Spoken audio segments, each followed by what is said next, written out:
Looking for something to read? Well, these are the books that I've written. Hop on down to the description to find the Amazon links for all 4 of them, and keep your eyes open for more in the future.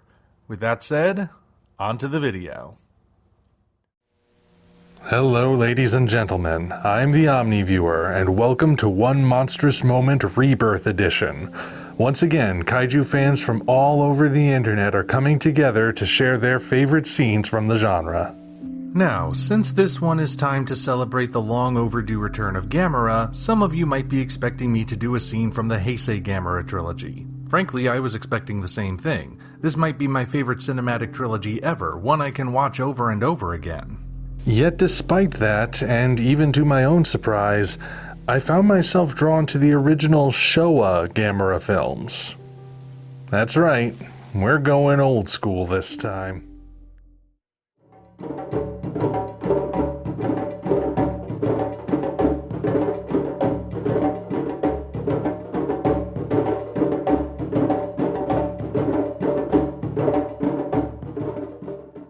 Prior to the Heisei trilogy, these older Gamera movies were all fans had, and they did not have a good reputation. Gamera was known as the poor man's Godzilla even among people who didn't like Godzilla to begin with, so that's some insult.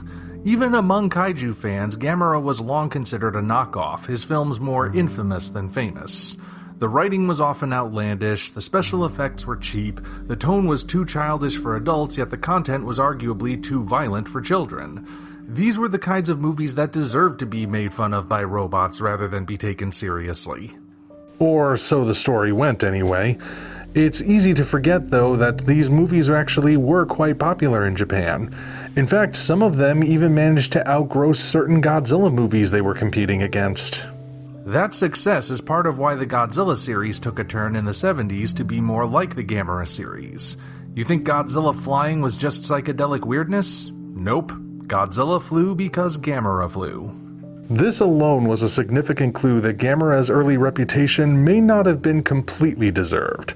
Oh, don't get me wrong, the movies were still so campy that you could set up tents and make s'mores on them, but there still had to be something that drew people back all the same. After all, even children will get bored and move on if there's really nothing beneath the surface. Furthermore, one could argue that not even the greatest director could have made the Heisei trilogy as good as it is if the original films were nothing but trash. One cannot extract gold from dirt unless there's a vein already present, so there had to be something about these original films that the crew of the Heisei trilogy recognized and brought to the surface. Something beyond simple nostalgia or a challenge to see if it could be done. This is what drew me to what is possibly the most infamous film in the whole series. It is known stateside as Gamera vs. Monster X, but in Japan it was originally called Gamera vs. Jigger.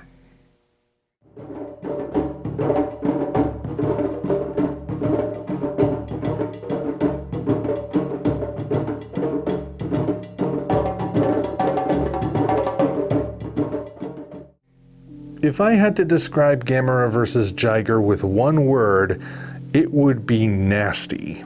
Gamera movies have always been violent for the genre, but even by that standard, this one crosses the line and goes full tilt into body horror. It's what I imagine it would look like if David Cronenberg made a kids movie, though even as an adult I find it off-putting. At one point, the movie even gets too gross for itself. That would be the scene where the characters watch actual stock footage of a real surgery to remove parasites from an elephant's trunk. I'm pretty sure I can't show you that without violating most of YouTube's guidelines, so instead I'll just say that if you're having a hard time sticking to your low-carb diet, watching that scene will put you off of eating pasta and red sauce for at least a month. Really, these potentially traumatizing elements are what allow Gamera vs. Jigger to stand out from the pack. Without the body horror, it would be a typical entry in the series, but with the body horror, it's the sort of thing you can't forget, no matter how much you may want to. That's all well and good, Omni, but isn't it about time you got to the scene itself? I think people are starting to tune out, so you'd better get to the point.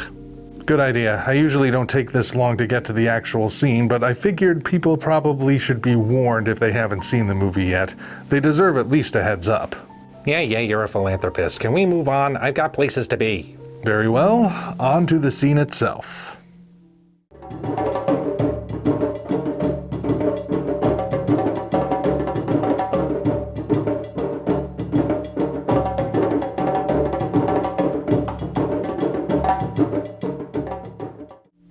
So a little bit of setup is needed before we get to the main event.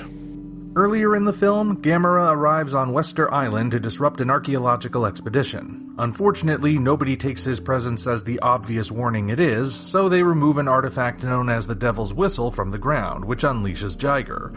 The ensuing fight goes in Jigger's favor as she pierces Gamera's arms and legs with needles and knocks him on his back before plodding into the sea. So it is that we find Gamera in the scene that we shall settle on. Gamera seems totally helpless here. He's bleeding from his wounds, and the needles are preventing him from retracting his limbs so he can fly and get himself right side up again. Not only that, but if he's anything like a real turtle, he's probably suffocating thanks to being on his back.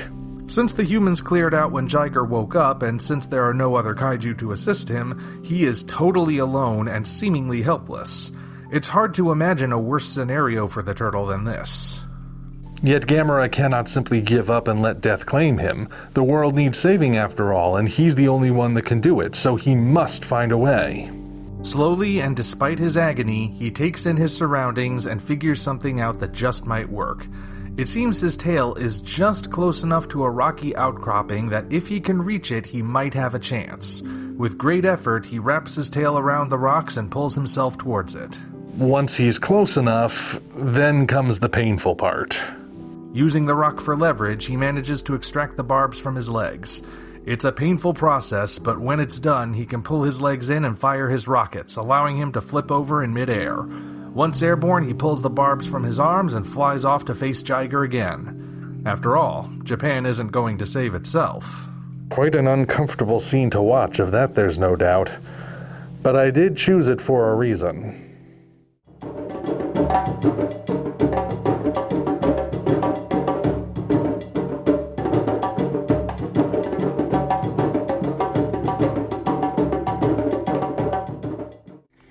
As I said before, these earlier Showa films don't have the best shared reputation, and yet there still had to be some reason why Gamera endured to become an icon who stands alongside Godzilla, while all the other kaiju also-rans fell to the wayside.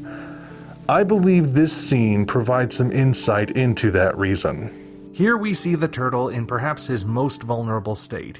He is well and truly stuck, which would be bad enough if he weren't also horribly injured. But does he give up? Certainly not. At no point in this whole sequence does Gamera even think of throwing in the towel. From the moment Jigger takes him down, he's struggling to get back up, and by Jove, he finds a way. Takes him a while, though. Well, sure, but it's believable as to why. At first, Gamera's mind is in panic mode. His instinctive maneuvers are not working, and the pain is affecting his brain, making him irrational. Once this passes, even though he's still in agony, he's able to think a bit more clearly and work out a solution. In fact, this scene demonstrates how smart Gamera is. We learn at the end of the scene that Gamera could have easily removed the needles from his arms at any point just by reaching across his chest, so some might wonder why he didn't do that first. Well, the reason is because it would do him no good. If he freed his arms, he would not then be able to bend down and free his legs because his shell-covered body doesn't bend that way. He might be able to blast rockets from his arm ports, but that only helps when he's in flying saucer mode, which requires his legs to retract. On the other hand, freeing his legs first will allow him to Superman his way off the island, so it makes the most sense to start there. Yet it's not just his intelligence that's on display here, but also his selfless heroism. Think about it. As soon as he's upright again, he makes a beeline for Japan. Does he pause to catch his breath and lick his wounds? Does he take a moment to consider whether or not he should fly away and leave mankind to its fate because they didn't listen to him and left him for dead? No on both counts. He prioritizes the well-being of the Japanese over his own and charges once more into the fray. Just like Jesse Ventura, he ain't got time to bleed. That endears him as a hero, especially towards the young boys these movies were originally made for. And this is conveyed entirely through visuals. There are no humans in this scene and no narration to explain what we're seeing. There is only what we can see. All you have to do is watch the scene, and you can tell what's on Gamera's mind. With all of those elements combined, is it any wonder Gamera has endured? Here's the thing. As stated, the bad reputation of these early movies is not entirely undeserved. They are cheap, they are weird, and their tones are inconsistent. Sorry to be blunt, but it's true. Yet even with that in mind, Gamera has personality for days. His depiction in these films was so endearing that people wound up liking him anyway. Heck, even the campy weirdness of the movies made them fun and memorable in their own unique way. Combining that element with a good central character proved to be a winning combination. Not one I'd recommend trying to deliberately replicate, but still, it worked this time. This scene encapsulates all of that perfectly, making it one monstrous moment for the ages. Until such time as we meet again, this is the Omni Viewer signing off.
And as always, check out the playlist for even more videos about kaiju scenes.